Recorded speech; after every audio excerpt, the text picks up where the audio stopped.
Howdy, howdy, howdy, everybody. Theresa here. And he is doing his homework on his last day of vacation. So, it sucks. To be very quiet. It is November 18th, 2015. It is 3:53 p.m. here in Central Wyoming on this fine Wednesday afternoon. It was kind of a blizzard thing this morning.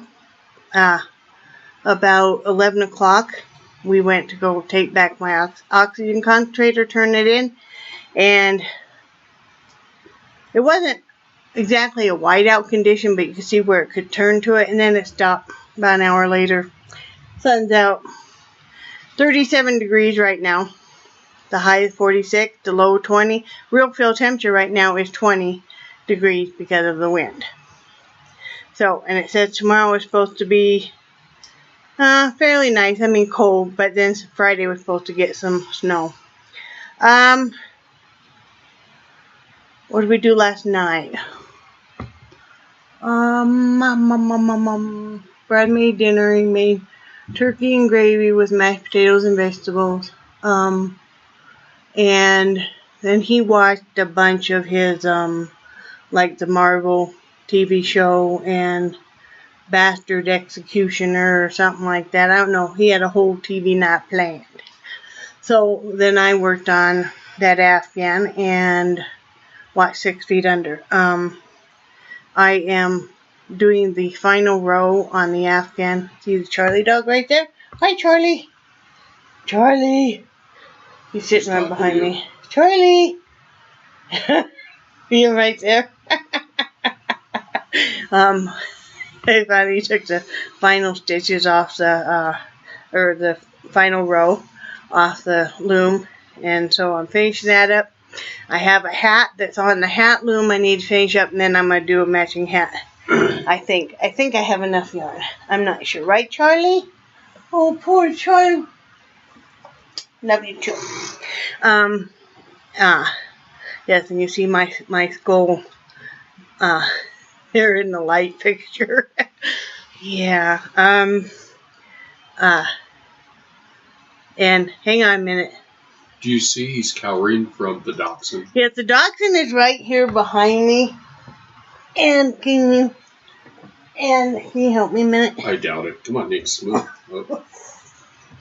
I don't know if I can get her. She's being stubborn. No, not her. She's like, what do you want, woman? Hi, Mama.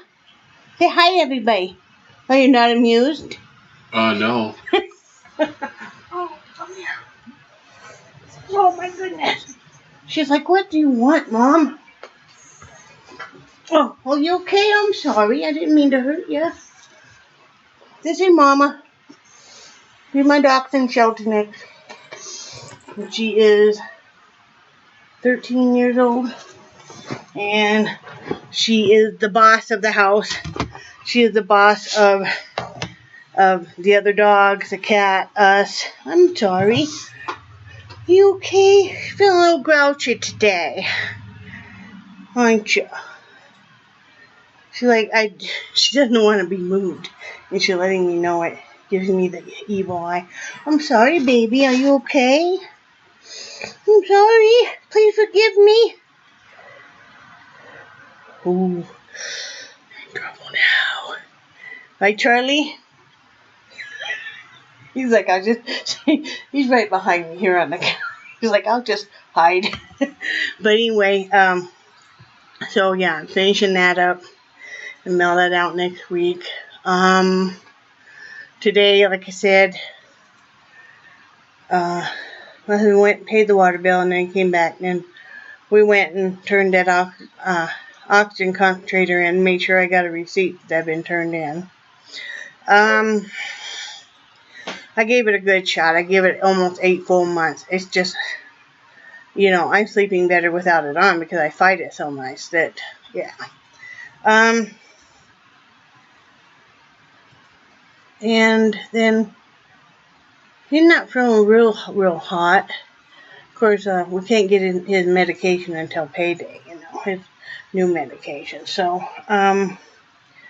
But we did find the controls for the electric blanket.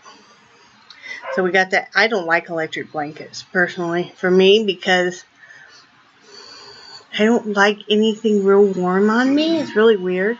But it works really well for him, so that's super. Because if he gets to the point where he's just so cold he can't warm up, that's what he said last night. He couldn't sleep because he just couldn't get warm enough. So, got that all set up. He took a nice nap, and then we're just kind of messing around. This is the last day of his vacation, and he goes back to work tomorrow. And that was him belching. Note to self. Earlier, I just got out of the shower, you can see. And I know he has his headphones on, because he's doing these training classes he has to do for work. And, because the automobiles are always changing and technology. And so I'm in the bathroom, drying off, putting lotion on, all that good stuff, singing. I think he can't hear me because he got the headphones on. Yeah, he probably cracked open the bathroom door and asked me if I was okay. Yeah. So further dashing my hopes and dreams of being a rock star ever, I guess it's never going to happen now. Actually, I never really wanted to be a rock star. I wanted to be a dancer. Yeah. I never though fully really thought I had a chance at it, because I never had, I had a few ballet classes when I was in junior high, but besides that, and I've always had the weight problem, so yeah, I never really thought I would have a chance, but that, or I used to kind of dream that I was having this great big gallery showing with all my artwork, and there would be music, and part of the show, some reason I should need to dance around, and that was when I was a teenager.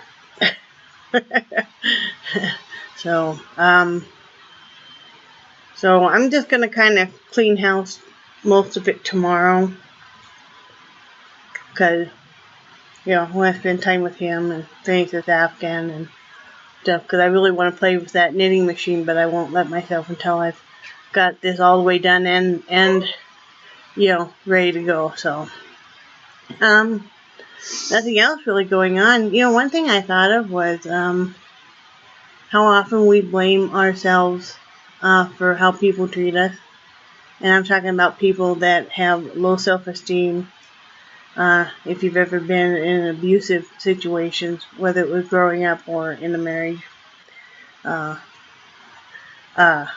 been in both of those. Not this marriage, but, my first one. And there's a tendency to almost feel like we deserve whatever was given to us. And I think it's really important to take a stand back and go, I did not deserve whatever that person did, whether it was an ex-lover, or if it was an ex-husband, was family, was a close friend, that did you wrong. I mean, we've all got somebody in our life that had done that. And so many times we blame ourselves, and I think if we don't learn a lesson from it, then we repeat, and we repeat.